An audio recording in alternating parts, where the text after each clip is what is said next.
my YouTube channel. So in this video we will cover about the introduction to macroeconomics. So in the previous video we have covered the definition of microeconomics. So where we have learned about micro means very small.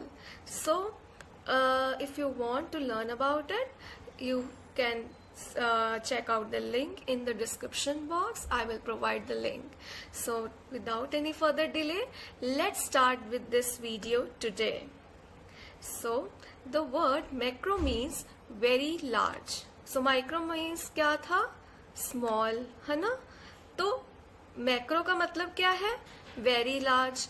So in comparison to an individual, the society or the country or economy as a whole is very large. ठीक है, तो एक हमने individual, जब हम individual study और individual उसकी बात करते हैं तो हम माइक्रो इकोनॉमिक्स, माइक्रो लेवल पे बात करते हैं. तो जब हम सोसाइटी और एक कंट्री, पूरी कंट्री की और पूरी इकोनॉमी एज अ होल की बात करते हैं तो हम मैक्रो इकोनॉमिक्स की बात करते हैं. ठीक है, so the economic decisions taken at the level of the economy as a whole are subject matter of macro economics. So what is the subject matter of macro economics? जब हम ऐसे decisions, economic decisions लेते हैं जो economy as a whole के level पे लेते हैं तो वो सब्जेक्ट मैटर किसका बन जाता है? मैक्रो इकोनॉमिक्स का. अब हम एक एग्जाम्पल लेंगे. Take the example of the economic decisions taken by the government. We all know that the government represents the whole country, not just any individual. तो गवर्नमेंट किसको रिप्रेजेंट करती है? होल कंट्री को. सिर्फ एक इंडिविजुअल को तो रिप्रेजेंट नहीं करती. सो जो गवर्नमेंट डिसीजन लेगी वो पूरी सोसाइटी के लिए लेगी, पूरी कंट्री के लिए लेगी. So the decisions taken by the government are meant for solving the problems of the whole society. For example, government makes policies with respect to collection of taxes, expenditure on public goods and welfare activities. So इसमें example ली गई है कि government बहुत सारी, आपको पता है, policies बनाती है जिसमें टैक्स को कैसे कलेक्ट किया जाए, पब्लिक गुड्स और वेलफेयर एक्टिविटीज पे कैसे खर्चा किया जाए, एक्सपेंडिचर किया जाए ताकि लोगों का वेलफेयर हो, है ना, जो होल इकोनॉमी पे इफेक्ट करता है. आपको पता है कि पॉवर्टी को रिड्यूस करने के लिए बहुत सारे पॉवर्टी एलिवेशन प्रोग्राम्स जो हैं वो इंट्रोड्यूस किए गए हैं. सो यहाँ क्या हो रहा है? होल सेक्शन, होल सोसाइटी को लेकर डिसीजंस लिए जा रहे हैं. ठीक है, how do such policies work is the subject matter of macro economics. So I think it is clear. So हम नेक्स्ट पैराग्राफ में पढ़ते हैं. In microeconomics we study the behaviour of an individual as a buyer and seller. तो हमने previous video में cover किया था कि माइक्रो इकोनॉमिक्स में हम एक इंडिविजुअल की बात करते हैं, चाहे वो इंडिविजुअल फर्म है ना, चाहे वो इंडिविजुअल बायर है या वो सेलर है, हम उसकी बात करते हैं.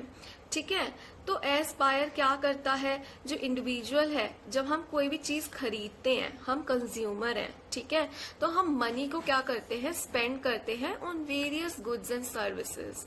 ठीक है, तो इसको हम क्या कहते हैं? Consumption expenditure. एक बहुत इंपॉर्टेंट कीवर्ड है. Let me change my pen जिसकी विजिबिलिटी हो. Let's take this blue colour, sky blue colour. Consumption expenditure.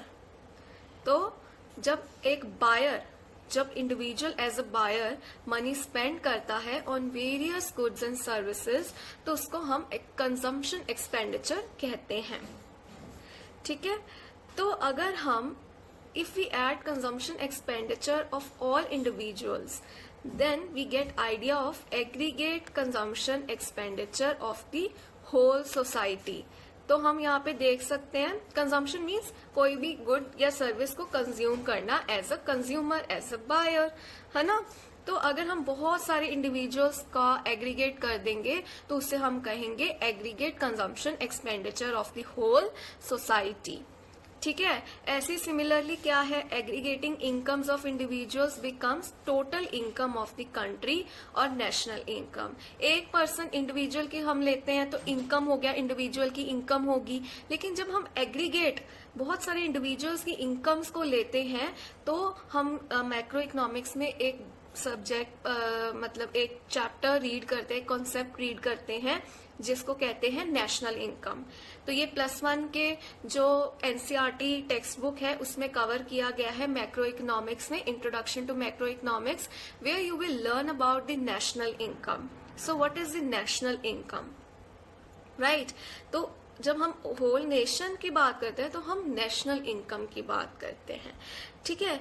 तो so study of these aggregates such as, जैसे एग्रीगेट मीन्स जब होल बहुत सारे मिला के हम सभी होल इकोनॉमी की बात कर रहे हैं, जैसे नेशनल इनकम है ना, टोटल कंजम्पशन एक्सपेंडिचर हो गया ऑफ द कंट्री एटसेट्रा। तो ये सब्जेक्ट मैटर क्या है, मैक्रो इकोनॉमिक्स का। तो ये अभी हम जो बात कर रहे हैं ना, ये हम सब्जेक्ट मैटर की बात कर रहे हैं, राइट।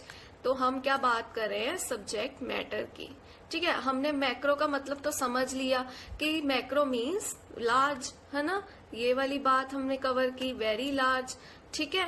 पर सब्जेक्ट मैटर अब हम पढ़ रहे हैं कि उसमें कौन कौन से आगे जो है कवर होते हैं, है ना, एग्रीगेट कॉन्सेप्ट है ना, जैसे नेशनल इनकम हो गया, टोटल कंजम्पशन एक्सपेंडिचर हो गया, है ना।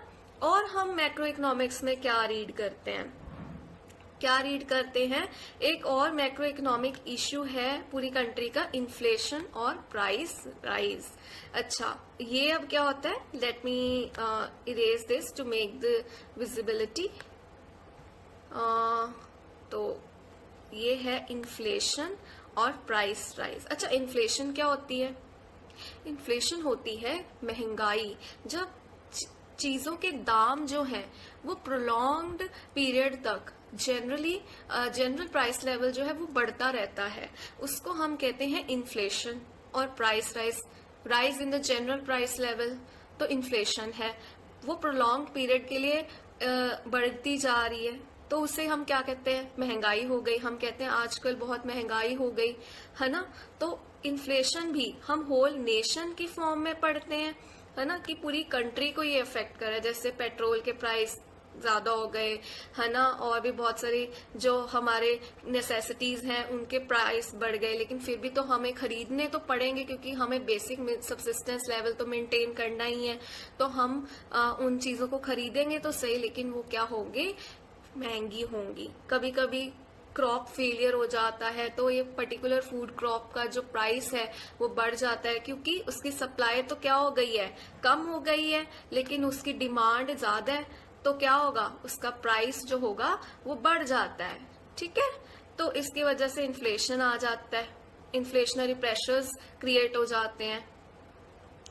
So inflation or price rise does not affect an individual only, but it affects the whole economy. ठीक है। So knowing its causes and effects as well as controlling it come under the study of macroeconomics. तो कैसे हम inflation को control कर सकते हैं और उसको मतलब कि कंट्रोल कर सकते हैं, उसके क्या कॉजेज हैं, क्या इफेक्ट्स हैं, है ना। तो ये हम मैक्रो इकोनॉमिक्स के अंडर पढ़ते हैं। और कौन कौन से इश्यूज हैं जो हम मैक्रो इकोनॉमिक्स के अंडर रीड करते हैं, वो है प्रॉब्लम ऑफ अनएम्प्लॉयमेंट। अब ये देखो, बेरोजगारी, ठीक है। तो हम अनएम्प्लॉयमेंट ऐसे तो नहीं कहते एक पर्टिकुलर इंडिविजुअल के कॉन्टेक्स्ट पे कि पूरी कंट्री में कितनी अनएम्प्लॉयमेंट है, लेकिन ये हम पूरी कंट्री के कॉन्टेक्स्ट में बोलते हैं, right.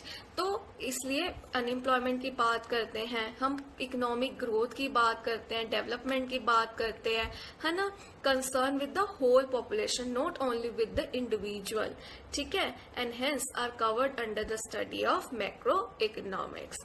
So these were the subject matters which come under the macroeconomics, like inflation, deflation, and also about national income, total consumption expenditure, problem of unemployment, economic growth and development of the country. So ये सब, और क्या इसका meaning होता है वो भी मैंने आपको इस वीडियो में बता दिया।